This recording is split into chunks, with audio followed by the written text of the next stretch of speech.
Hey everybody, welcome back to Tales from a Professional Nerd, episode 8, I believe. I am Bryan Steele, your nerd for today. And this is my vlog channel, bloggy thingamahoozits. So today's episode, as I'm sure you noticed, is called The Friendship Connection. And I think it is important for us to talk about that today. It's been kind of a weird week for the Bryan, and I am being eaten by an ant right now. Ow. That's something strange. Maybe I'll edit that out. Maybe I won't. I don't know. I have a couple of ants in my studio because I've eaten too many lunches in here lately. I need to clean. So, the friendship connection. So, I earlier this week, I posted up that I hadn't really figured out what I wanted to do for the video for today. I hadn't figured out what I wanted to be the primary topic. I mean, I know I'll do some checkups and some catching up and stuff. But I put out a kind of a call out on my Facebook that was like, hey, for those of you who watch, or just friends of mine or whatever, give me some ideas. And I got a couple of really good ones that I'm going to save probably for the next couple of weeks. I got one honorable mention. We're going to call that Michelle's We Must Have Waffles gif. I am not 100% sure. I between her and Kyle wanting me to talk about snacks, I don't know if she's just playing up on, you know, the fat guy thing, or if it's just literally what are some of the best snacks to have game tableside. I don't know. Maybe, you know what? Maybe when we have a fun week where I don't want to feel like talking about anything deep, we'll have a snackathon, and I'll go to the grocery store and I'll buy a bunch, and we'll sit here and I'll do my best not to talk with my mouth full. So basically, the friendship connection, why I'm calling it that, is Carl Kirsten posted that he wanted to know, the topic he liked was tabletop games and friends versus like video games and friends, and the kind of the connection between, you know, what kind of games sponsor I almost said the right kind of friendship. That's not okay. But you know, kind of what sort of friendships spawn out of what kind of games, and what my personal thoughts on that would be. So that's what we're gonna do today. So thanks, Carl, for the topic, and I hope that we cover what you're talking about. Before I get into that, before I start talking about the actual stuff, I wanted to give you a little update on a few things, as I generally do. So I've talked at great length about my wonderful wife and her business venture with Artemis Portraits. And in the past, I have talked about how she has been, for the last couple of years, a full-time cake decorator. And she's really, really, you know, crazy good at that too. But in the last handful of months, last year or so, the repetitive muscle movements, the being on her feet all day, the long hours, it has taken a pretty significant toll on her, and it has, you know, flared up her nerve disorder a couple of different times, sending her to the hospital. Hence my GoFundMe for hospital bills. But the end result is, a couple of weeks ago she had kind of a bad spill, and we brought her back to the doctor and had them really kind of discuss, you know, hey, what's the root of this problem? And I know with MG, with myasthenia gravis, there's not a lot that we know about, like triggers and things. It's kind of person to person to person. But one thing that I kept coming back to is that her work, despite being amazing and that she loved it so much, it was really just not something that she would be able to do for an extended period of time. So, you know, doctor's note in hand, so to speak, we had to leave the bakery, sadly, like really sadly, like fat guy sadly, because I love the bakery. But another opportunity rose up very shortly thereafter. As luck would have it, a local art museum, gallery center place called the Tippecanoe Art Federation. Tippecanoe County is where we're from, is the county that we live in, for the people who aren't Indiana aware. And so it's a big gallery building that is a not-for-profit organization that needed an office manager, and it just so happened that she strolled by the job listing, and she's got a major in art history. Like this is what she's good at, and they gave her an interview, and within 48 hours they were like, yeah, this sounds like a great idea. So big congrats to my baby again, for scoring a gig in her field. And hopefully this will even help further her Artemis stuff. Because they rent out these galleries, they do gallery showings, they're part of like local art showing stuff.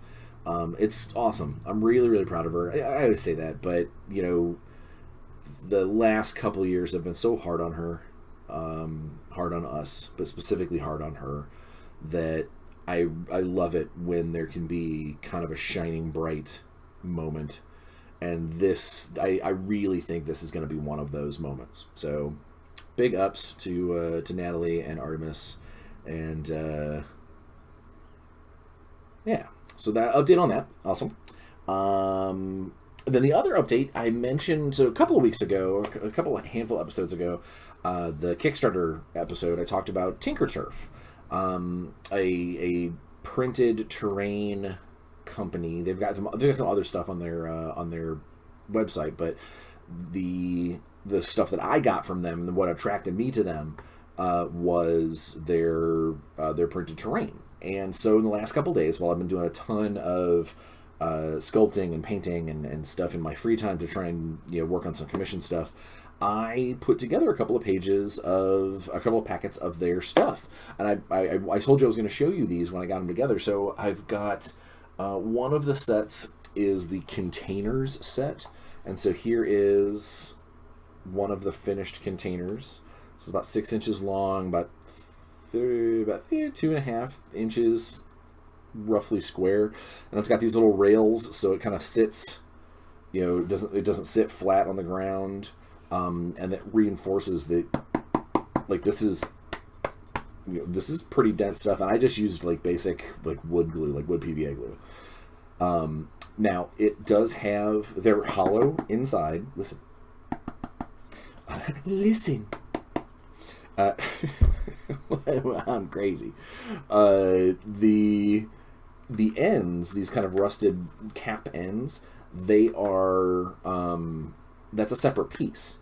So I put this one together with both ends sealed up, but a couple of the other ones that I did, I had the doors open. Basically, it's holder, so it's hollow, and there's a couple of spots inside that actually have some printed stuff on it as well, so it's not just immediately, oh, I'm looking at the inside of a piece of terrain, like if you flipped over a plastic, press pack piece of terrain or something, you go, oh, look, nothing. There's actually stuff in here, so you could put additional models in there, you could hide a guy in there, whatever, it's cool. And these little rails make it pretty well perfect to stack them together if you want to make like a container ship or something like that. So very, very cool on the container aspect of things. And then the other thing I did is there was a set called Cover? I think it's just called Cover.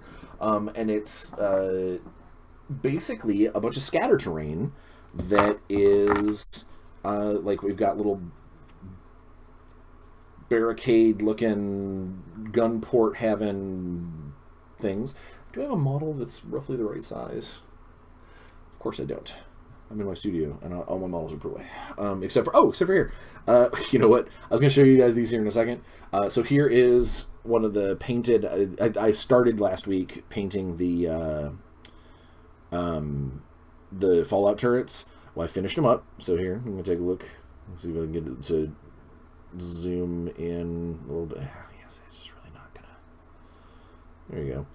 But so, not great for one of these cats to hide behind. But like just to give you a general idea of how big, you know, these are built for 28mm guys. And again, these are solid. You know, just a couple of drips of wood glue, a couple of clamps. And it comes in multiple different sizes with little gun port tops and little divots for, you know, if you have like a heavy... Oh, there we go. This is the better one. Perfect. See? Yep, that's right. I'm making noises. This is what I do. Got to entertain myself somehow.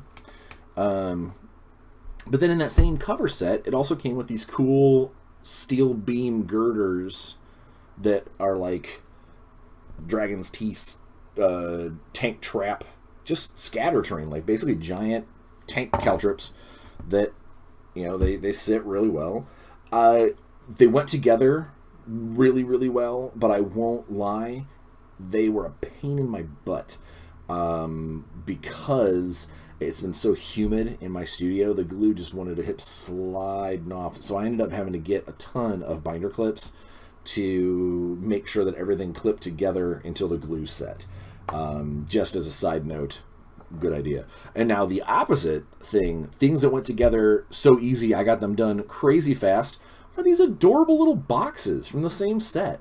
I don't know if they're supposed to be like crates, like shipping crates, but like they're flat, they stack, and the set that I came with, you know, or the same set that I had, I made like 12 of these, I think. So if I wanted to, I could glue them together into like individual chunks. Like here's like a wall of them. I've kept mine all separate so far. Who knows? Maybe when I start using them in games, I'll discover that that's you know, they're just lightweight enough that they're too easy to slide around, and I'll glue them together to make like stacks. I don't know, but either way, the Tinker Turf stuff, I haven't even gotten all of it put together, and I'm really happy so far. And so, so as I have been instructed, because I am on the YouTubes and I am a streaming thing, I need to make sure that everybody knows that I am not a paid sponsor by any of the companies that I talk about. If I talk about any of the cool stuff, now if they want to give me free stuff, I'll take it. But then I will have to let people know that they gave me free stuff. All the stuff that I talk about here is stuff that I am personally, you know, giving a shot. I'm passionate about stuff that I want to play with, that I want to try, or part of someone else's commission. In the case of like the turrets and stuff. Hang on one second. I just realized that my citrus flavored SodaStream stuff looks like pickle juice. I am not drinking pickle juice, I promise. Although a pickleback after a shot is not bad. All right, so other things. So I got, like I said, I got the other turrets painted up. So I got those all ready to rock and roll, and they painted super fast. Again, it was a lot of add a couple of details, add a couple of different colors of this, wash, wash, wash, weather, seal. It really wasn't that hard, and then flock the base. I also had shown you the little resin guys that I'm starting to sell on my eBay, and I'll put the link up in the description, because I need to sell stuff. I know, it's crazy. I need to make money. What is this? So we're going to give a little background, just real quick for the people who might not know. For many, many years, I was kind of I was over at CMON Limited, or Cool Money or Not, depending on where you're at in the branding. And right in the last year of my working there, for those years I was in, for several years of those, I was in charge of a apocalyptic sci-fi skirmish game called Dark Age. Amazing game, loved the game to death. I love the fact that the fans keep playing it. It keeps showing up tournaments, all over the place, despite the fact that CMON really hasn't put anything out new for it in a long time. It's very humbling that people still love it. I still get personal messages that people are like, "Hey, love the game. It's great. What do you know about it? What do you know about its future?" That kind of thing. And I'll say it right now. I don't know anything about its future. I don't work for CMON anymore, and on top of that, even while I did work there, a lot of those decisions are made way higher. Even though it was my game, I was the brand manager, I was the one that was kind of designing and writing and making it happen. It was still, those decisions made way higher up on the food chain than I am, or I was, and sometimes those decisions were not things that I was privy to. So just keep that in mind, that, you know, if you ask me a question and I go, I don't know, I'm not blowing you off. I promise. I may not know. I may really have no clue, especially now that time has passed and I'm not working there anymore.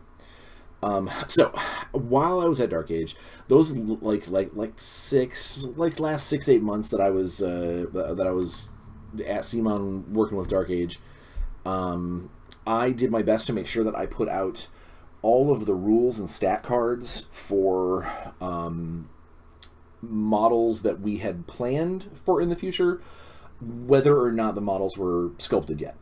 And the reason for that is because I'm a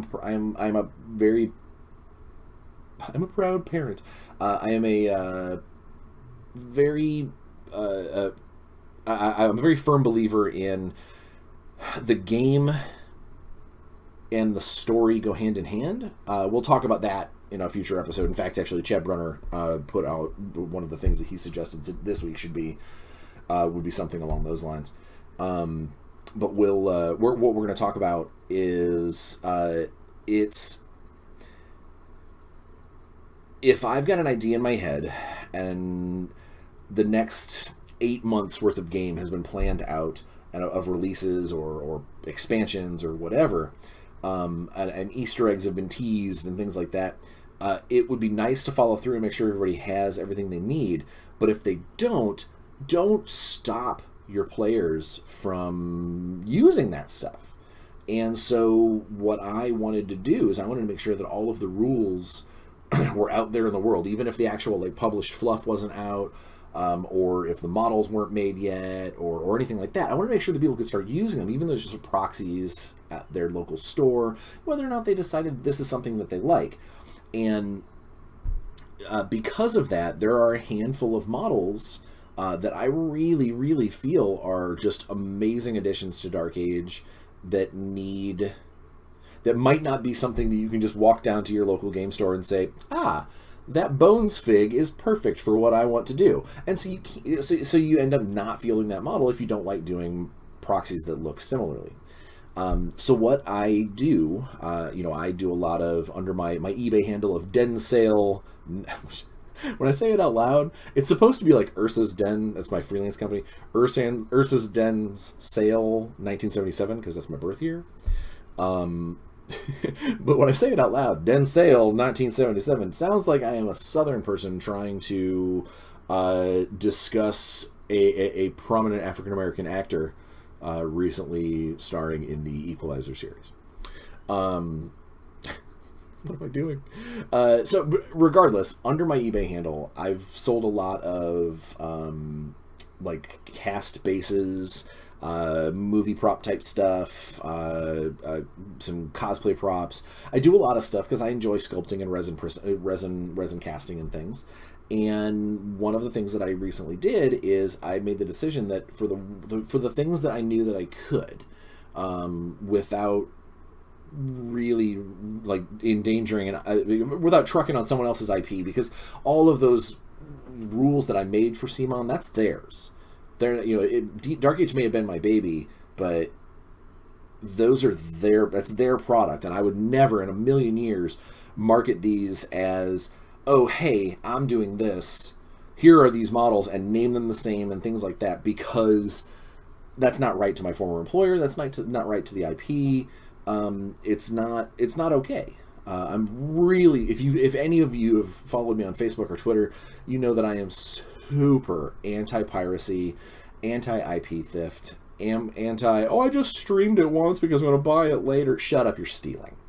And I would never want to do that to my former employees. I would never want to do that to gamers out there. A lot of people hear the term forgery world because Forge World stuff is expensive resin work, so they buy cheap knockoffs from China because they can save some money that way. But that does no one any good. And I'm not going to get on my soapbox and go on and on and on about how be good gamers and don't be jerks. But what I do is I sculpt under my eBay handle. I sculpt these models that would, in my opinion, would be suitable stand-ins for a number of things. Not the least amongst them would be the I've in my mind when I'm sculpting them, these would make awesome stand-in proxies for this unit in Dark Age that I made that never got a model. And so last week during Hobby Cam time, which I can't wait. I think next week I'm gonna do Hobby Cam again. But I've got a cool new toy that I'm gonna get to mess with. I'm super excited. See my excited dance. So I went ahead and painted the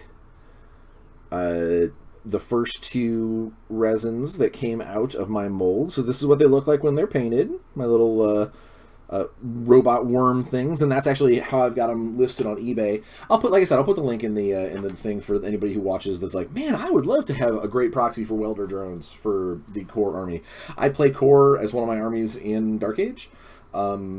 So I'm going to probably cast 4 or 6 of the welder drones for myself because they're so awesome to keep your guys from blowing up.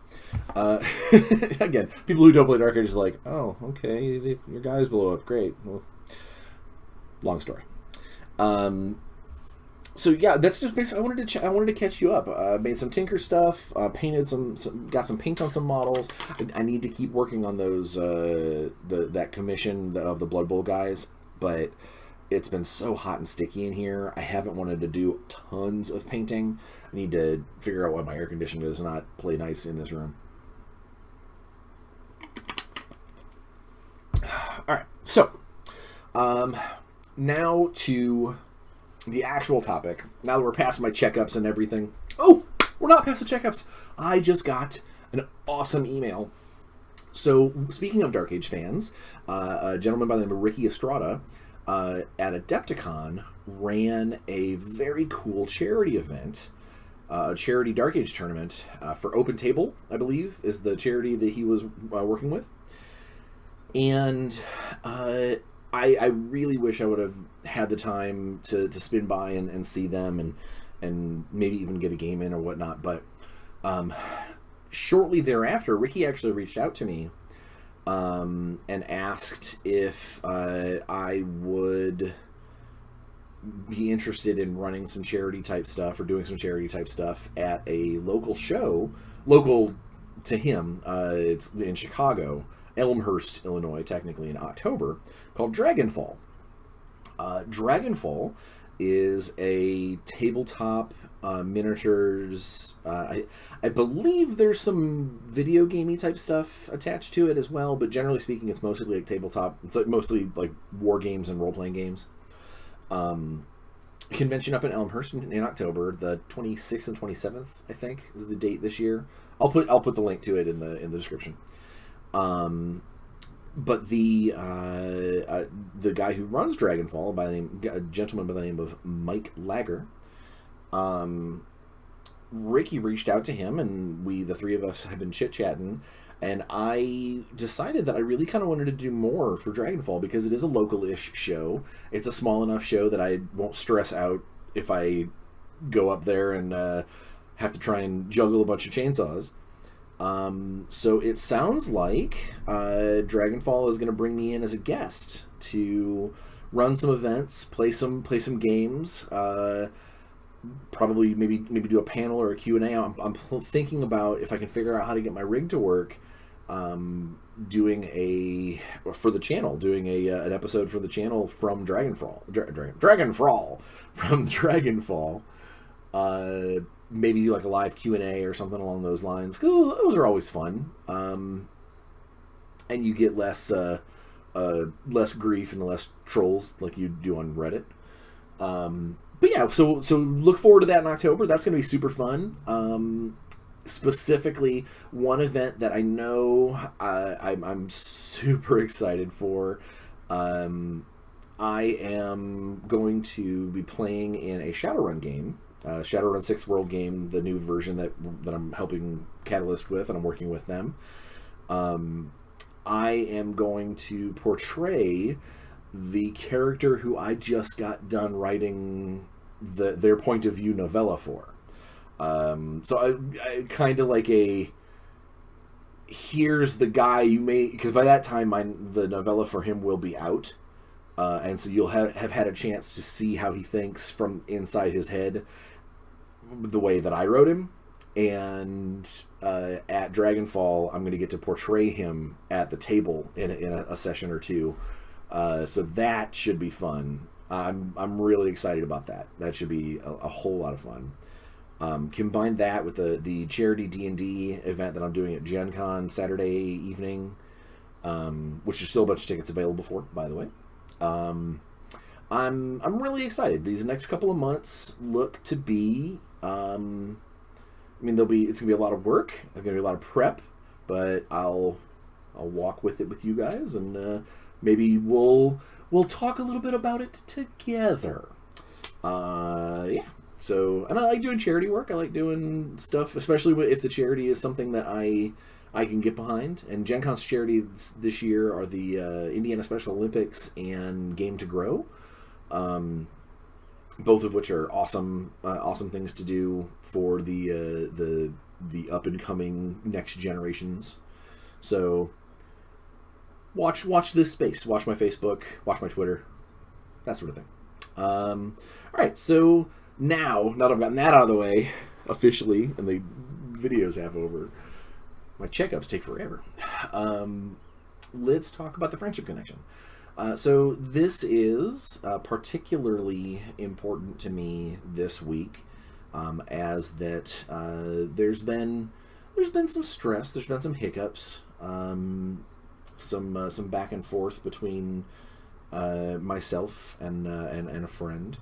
That it's left some nerves raw. It's left some angry feelings, and I'm hoping that it'll eventually blow over. He's a good friend of mine, and we'll see how it goes from there. But at the end of the day,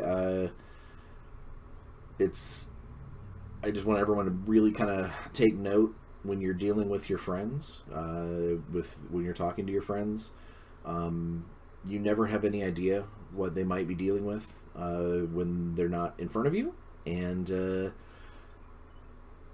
being on the defensive and being angry and jumping to conclusions and things can really put a lot of strain and damage a relationship, sometimes to the point of breaking. So, before we actually start talking about kind of the different friends with games involved, just keep that in mind, because this week has been hard for some friendships close to me, and just one of those weeks. So this topic really kind of hits home right now. So Carl actually originally had asked, his original thing was tabletop game friends versus video game friends.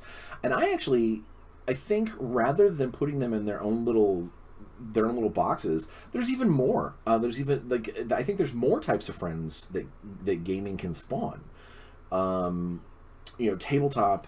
Do you mean war games? Do you mean card games, board games, role-playing games? And I think that there's different friendships that can be spawned out of any of them. When it comes to video games, do you mean playing on a headset in a giant group, like a massively multiplayer, like a World of Warcraft sort of scenario, or is it more of a Pokemon Go friendship where you decide to spend some time with your friends walking around a park, catching invisible monsters and fighting in gyms and things.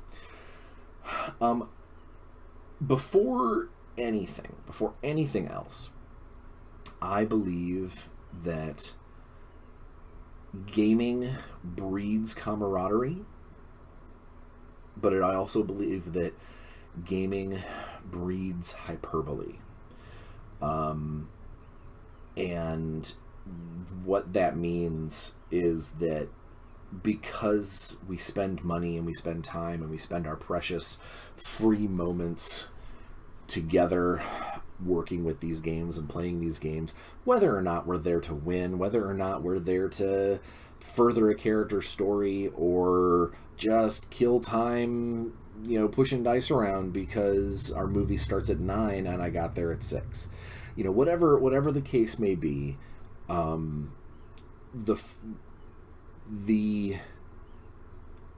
resources, the life resources that we spend, whether it's money or space in our lives or the time that you could be spending on other things on these games, I think that I honestly believe that that's why we get so invested.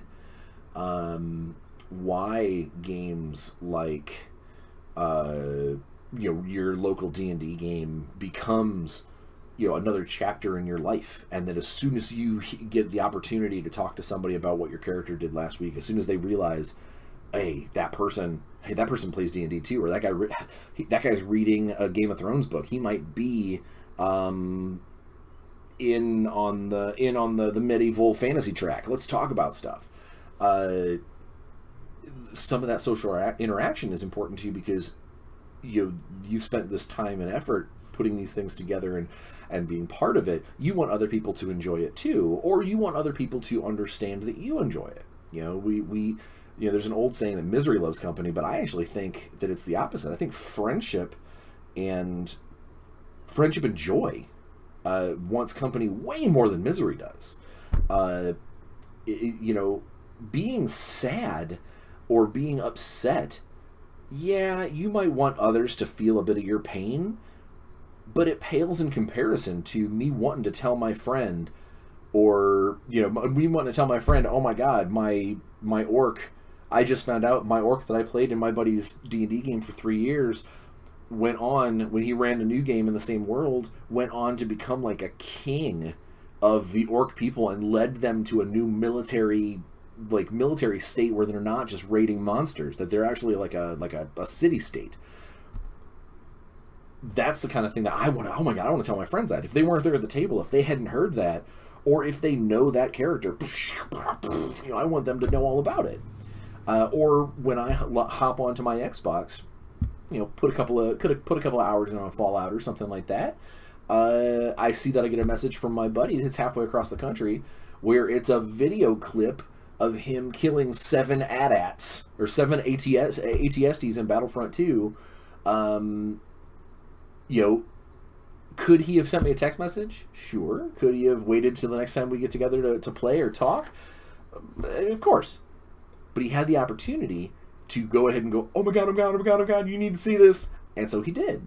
And that's the kind of stuff that I think that is really strong about games. Is we get so invested, we get so hyperbolic about everything that happens. It's very rarely do you, when someone says, because, all right, so I know me personally, I've got several gaming groups that I game with. There's a lot of overlap between these groups, like, 2 people from this one, 2 people from that one. These 2 groups are almost completely the same, barring these one extra person. But, I know that when something happens in one of those groups, I immediately want to tell one of my best friends, oh my god, Nick, have you seen, or did you have to know what my halfling monk did at D&D this last weekend, because you weren't there because you're not in that game. And I think that you very rarely, if Nick goes, hey, how was your game this weekend? I'm not going to go, very rarely am I going to look at him and go, it was okay. Nothing happened. It was 6 hours long of, we rolled some dice, we killed some guys. Unless I'm having a particularly bad day or something along those lines. But generally speaking, I'm going to probably pick a couple of shining moments, or I'm going to pick a couple of low moments. And the hyperbole will then start to spill. Was it the worst day ever? Was it, oh my god, so boring, he spent the entire day looking at this one character that, none of the rest of us cared about? That's probably not exactly what happened. It was probably a good chunk of the day was spent on that guy's plot, and the rest of us, had to kind of tag along because that was his plot day, and then maybe next session will be ours. either way, I think that that's one of the reasons why we do reach out to our friends, and it doesn't matter what kind of game it is, whether it's a board game or a card game, or is it you hear, especially if you spend any time in like the local game shops and whatnot, you hear a lot about, like, someone will say something possibly negatively about a particular type of gamer, like I'll use one of the big stereotypes. Magic players, they're the worst. They just come in and they just take over the store and they smell bad, and all these other things that aren't true, not universally true. That we do that because that's not perhaps it's jealousy. That's not a friend circle that we're in.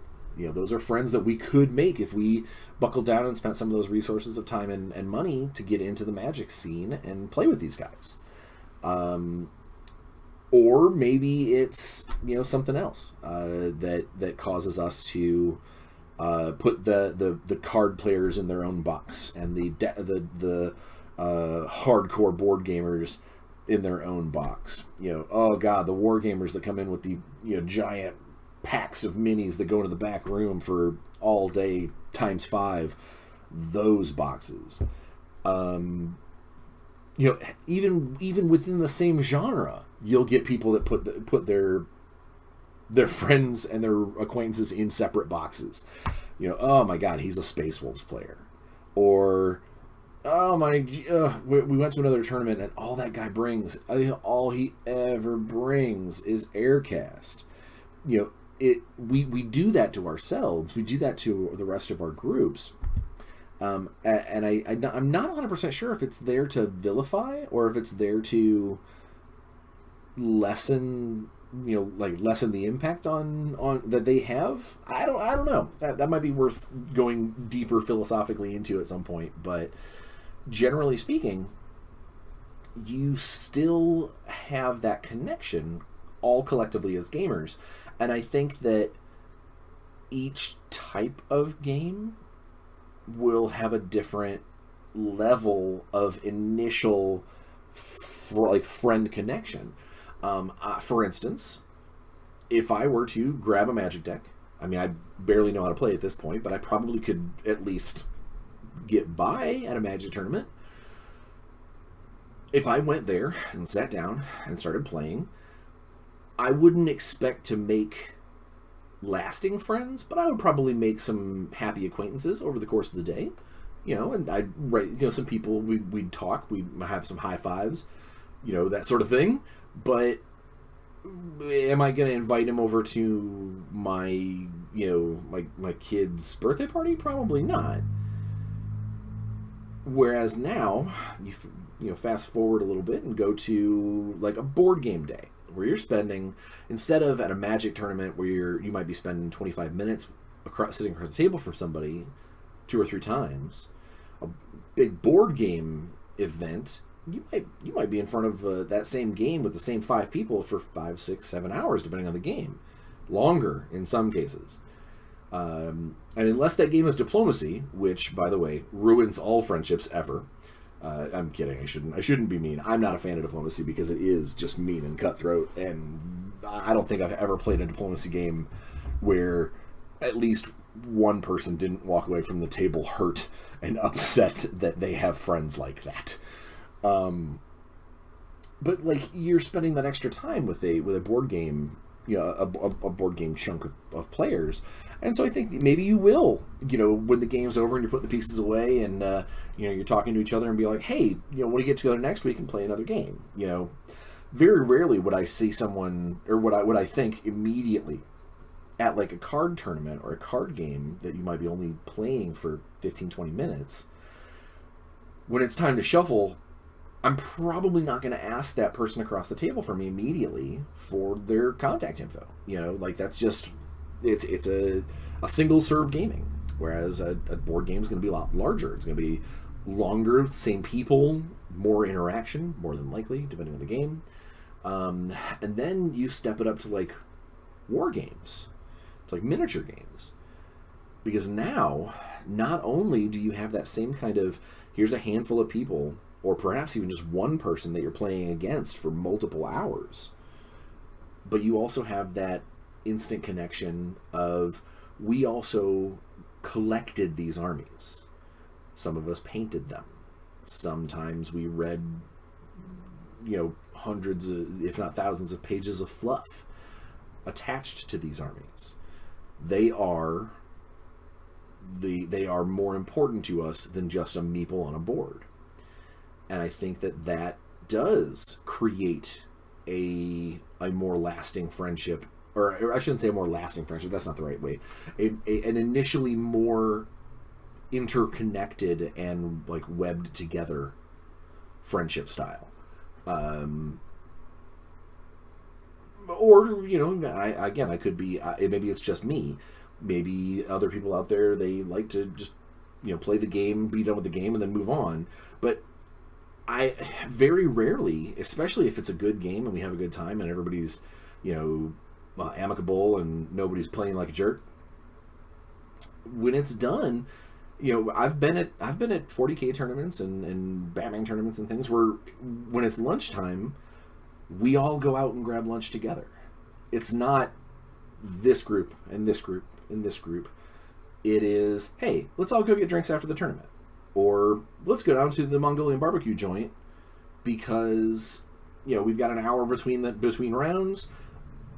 Let's eat and talk about game stuff. And I think that those friendships can really be, made very, very firm.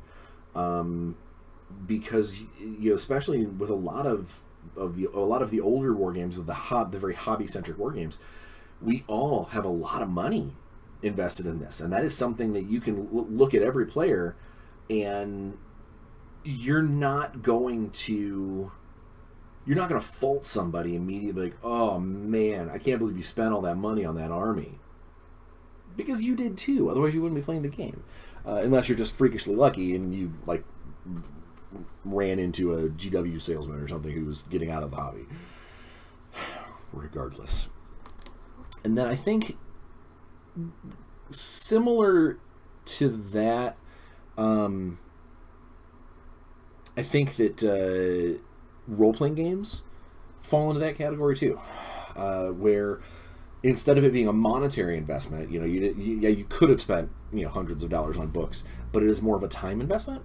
I think that because everyone sitting around that table has put in hours upon hours upon hours and story, and maybe came up with a funny accent or props, or in the case of some games, and I know that they cosplay at the table, I think there's a thing that you see in another role player as, you've got some dedication here to the same kinds of things that I do.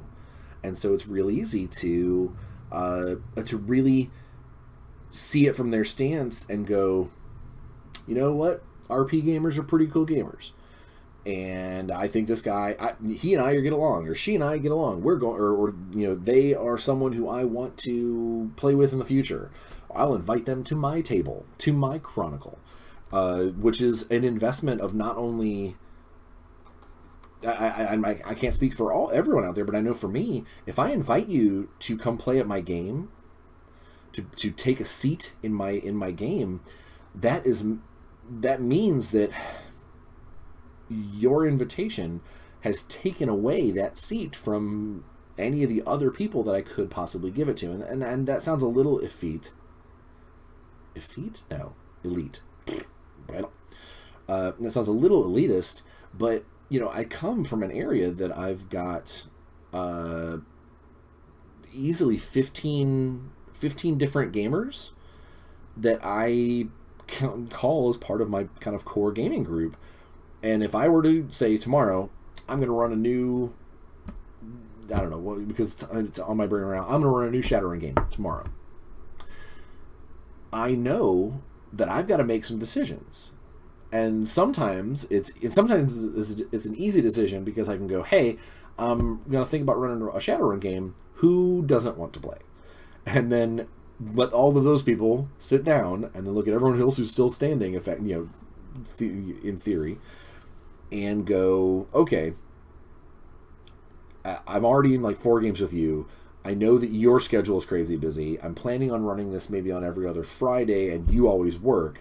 So you have to kind of make this kind of process of elimination to who you're going to be cutting down until eventually you get to your game group.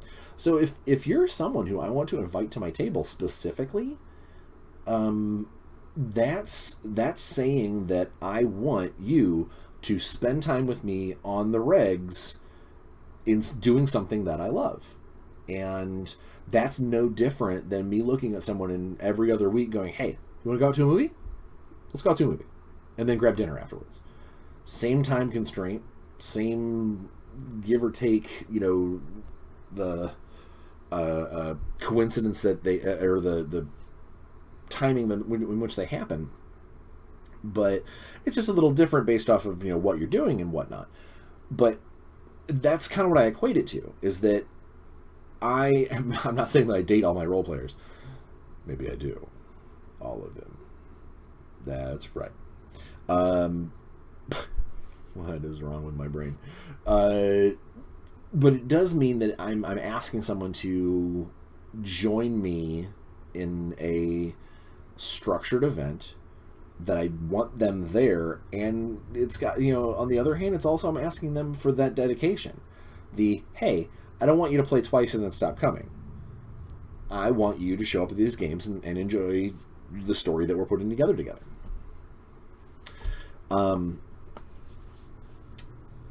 There's another type of role play that I haven't done in a very long time, but LARPing, live action role playing, was something I did a lot of for a very long time.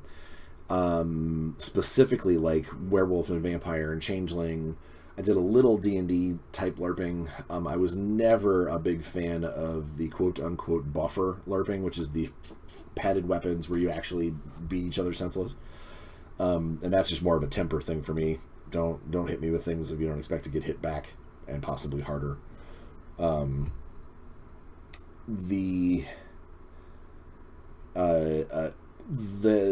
It's got that same sort of connection capability as a regular role-playing game, except higher numbers, because instead of a table of 5, it's probably a group of 20 or 30, maybe more, depending on how big and powerful the game is.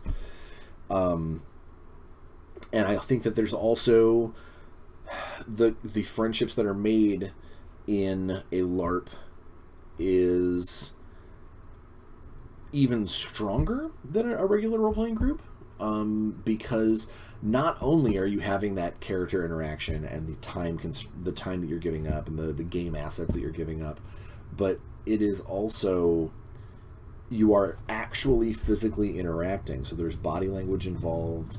There is, let's say that there's a person on the other side of the building of this venue that you're at for this game, and to go spend time with them, to go interact with their character, you got to get up, walk all the way across the building, maybe search them out, avoid, people that you think that might be trying to cause you harm or whatever. And, obviously all in game, not like, oh, hey, stay away from that guy, he might stab me in my sleep. But there's just a little bit more added to what you're putting on the table, which isn't the table at all.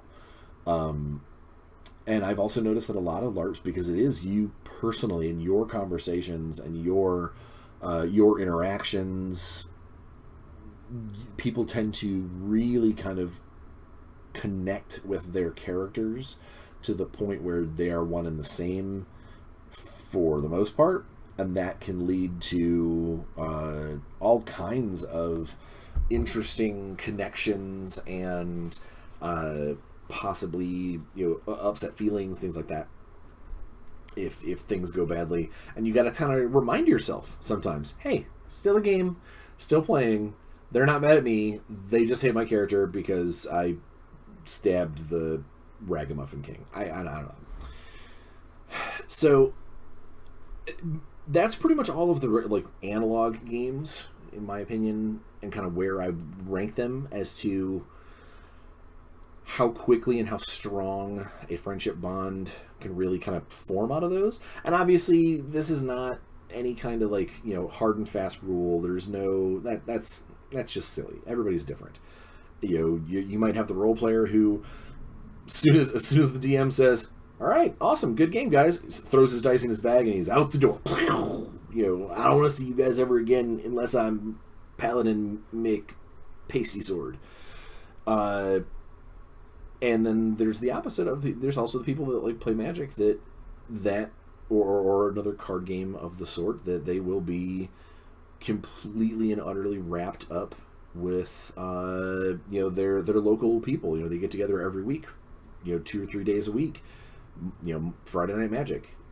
Someone walks in the door and it's like Norm from Cheers. Hey, you know, everybody knows that person. There's going to be there. You know, like it's, again, gaming makes friends, and that's something that I think that everybody should want.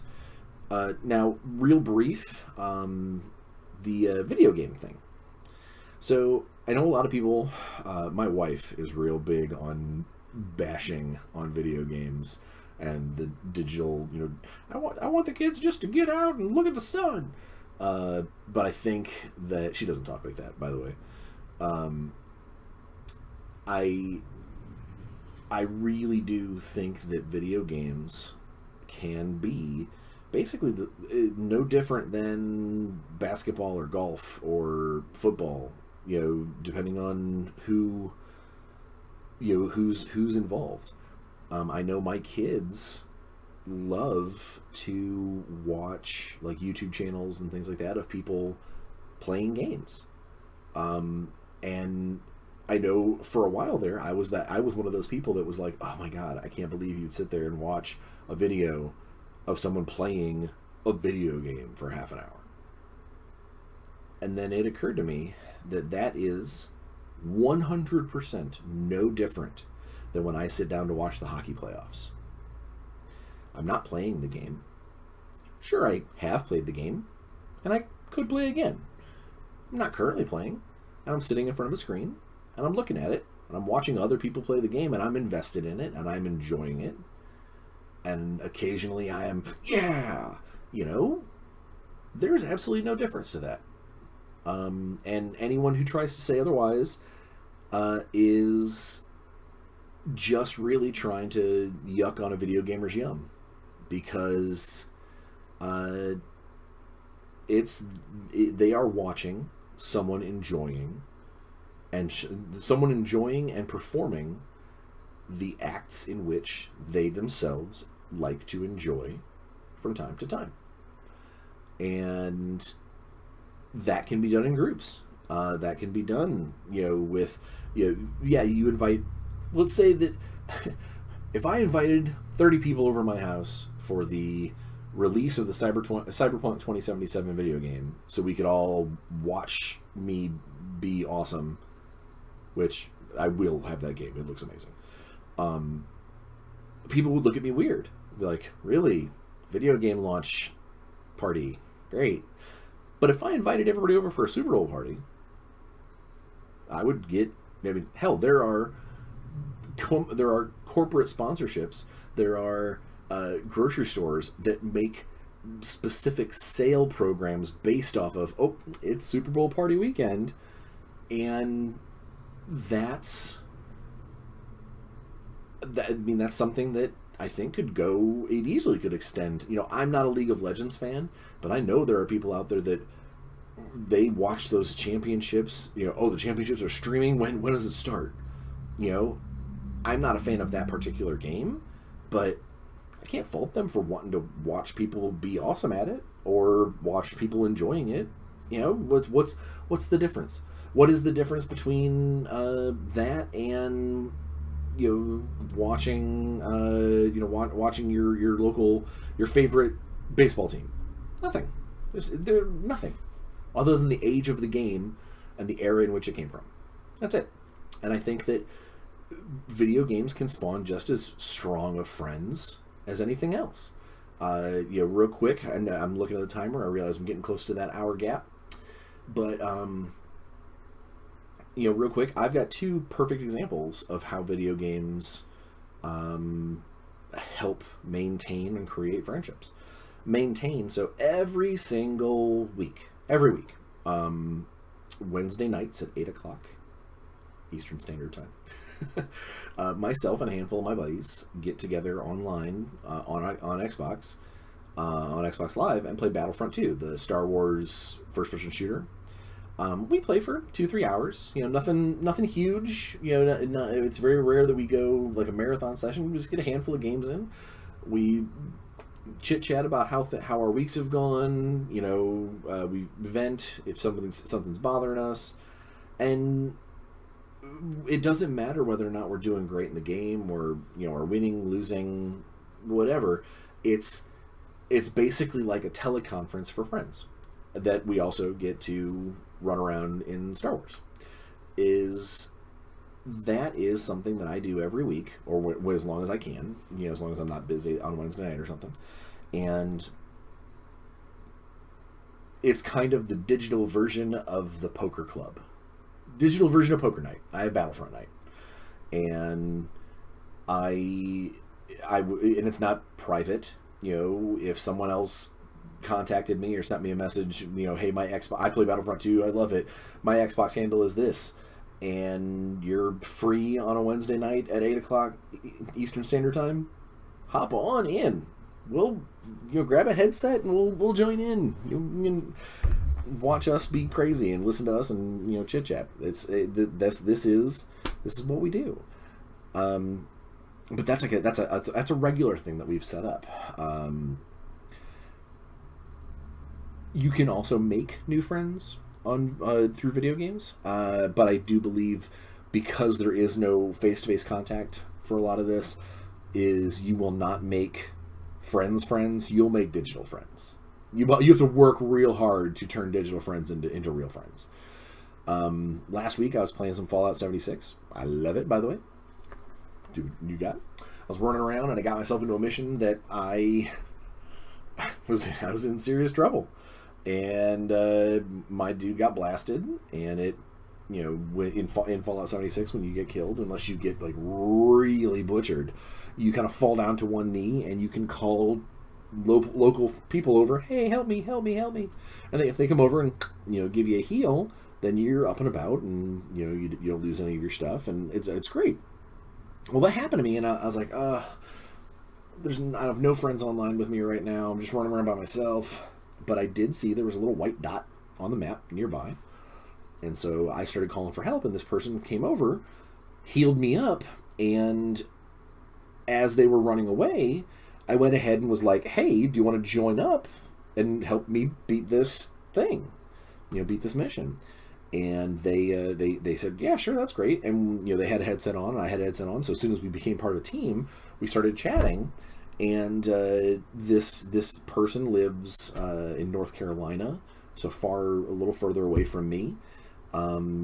Just a super nice person. We chit-chatted while we were running around the wasteland about their kid and their fiance and my wife and my kids, and it was like the digital equivalent of being, I don't want to say stuck in an airplane together, but being on an airplane together. Is you've got a couple of hours, you can just kind of jaw and sit and shoot back and forth, talk about things. In the game, we're blowing stuff up, we're getting experience for our guys. Hey, I've got this thing, do you need some stuff? It's just general friendship. And at the end of it, I was like, hey, do you mind if I send you an Xbox friend request? Because this was fun, and if I'm ever online and you're online, I'd love to be able to know whether or not you're here. We can hook back up and go blow up some bad guys. And they said sure, and so now I've got another Xbox friend that when I'm on Fallout 76, I can look and say, hey, cool, they're online. Let's see if I can't blow some stuff up together. And I think that that's kind of I call it the digital airline friend. But if I had a really good conversation, I used to ride a lot of airplanes for work. And if I had a conversation with my seat partner that went really, really well, and I found out that they have some similar interests that I do, or they tend to be in cities that are nearby me, I would offer. I'd be like, hey, do you want all my information's on my business card. do you want one of my cards? Next time you're near Indianapolis, give me a shout. Or next time I'm near Dallas, I'll give you a shout, And that's really kind of no different other than Xbox just lets us go boop, and then you have a connection.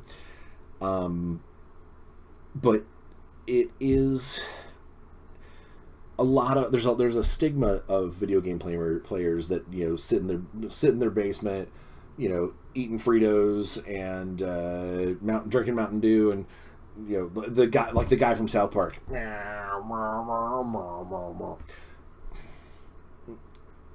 Sure, those people exist, but they are far and few between. They are not the rule. They are the exception. I think most humans, even if they are video gamers, are probably okay people. Maybe not all the time, but okay enough that you might be able to spend a couple hours with them enjoying their time together.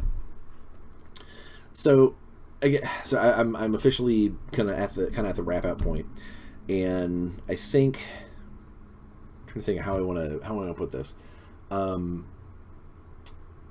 I liked Carl's topic where we wanted to kind of talk about the different friendships that are born out of different games. But I do believe that there is no firm rule for any of it, for life in general. Some people are simply more charismatic than others. Some people do not want new friends. They would much rather be like, I've got my 5 friends, I don't need any more. There are others out there that just simply miss those signals of people being like, hey, you want to hang out? I don't know, I'm busy. It happens. It doesn't mean that you should stop trying to make friends through games, and it doesn't mean that you should dismiss other people automatically who want to be more friendly to you because of your interest in games or your connected interests. Really, it just kind of comes down to I've said this before, is games in general are designed to relieve our stress, to take the negatives out of our life and replace them with momentary positives. And I really do think that friends and making friends and keeping friends, and whether it is in passing, romantic, plutonic, whatever, all of these things, I think that is just a part of the human condition. When you are enjoying yourself, when you are doing something that lets you set aside all that heavy garbage, that it leaves that opening, it leaves that little crack of light that lets you go, this would be better if I had someone to enjoy it with, or someone's. And even if it's retroactively, you want to tell them about it later. And I think that it comes down to personal preference. Again, I would never in a million years say if you're not making friends playing games that you're doing it wrong. It just means that your situation is different. I really think that camaraderie and friendship go absolutely hand to hand with gaming of all types. And hopefully everybody understands that relationship building aspect of things, and even if things get heated and things are said and damage is done between friendships, especially at the gaming table, your 2 role-playing game characters are at each other's throats and some words are said, hopefully you'll be able to realize that I am not mad at you, my character is mad at your character. I can't believe you took that last sheep in Catan. That's what I needed to win this game. Hopefully, people will take a deep breath and walk away from the game table realizing that all that bad blood was left on the game table, and it was part of the game and not part of real life. Just so you probably shouldn't be bringing any of your real life drama to the game table if you can help it. If everybody tries to do those things, I firmly believe that games of all kinds can make life that much more bearable, that much more exciting. And if you can make friendships along the way with people who will enjoy it with you, maybe that'll make it even more so. It'll double it up like a some kind of catalytic converter. So, all right, in closing, try to be good friends. Try and, through games, see if you can't, the next time that you do sit down and play a game of Yu-Gi-Oh! With one of the guys at the store, when it's over, maybe look at the person and say, hey, after the tournament, do you want to trade some cards? Or do you want to, go grab a drink? If they can. Obviously, don't do that if it's an underage person. hey, little guy, want to go to the bar? Yeah, it won't work that way. But yeah, so I guess just making, for me anyway, and from my experience, making friends is important, and keeping them is even more so. Sometimes things happen that you have no control over, and you just kind of have to wait to see how all the pieces fit afterwards. But we can, as people, as professionals, as gamers and nerds, we can do our best to try and bring as much joy to the table and as we can, so everyone gets to leave the table just a little bit happier and a little bit more ready to play the next chapter or to do the next thing that that our lives as gamers require of us. So from me to you, thanks for watching. And next week, hopefully, maybe I'll have that other hobby ring, the hobby rig set up again, and we'll do some more painting and stuff. Because I've been getting a lot of good feedback about that. Either way, you know how it is. Enjoy your week and go out there and play some games.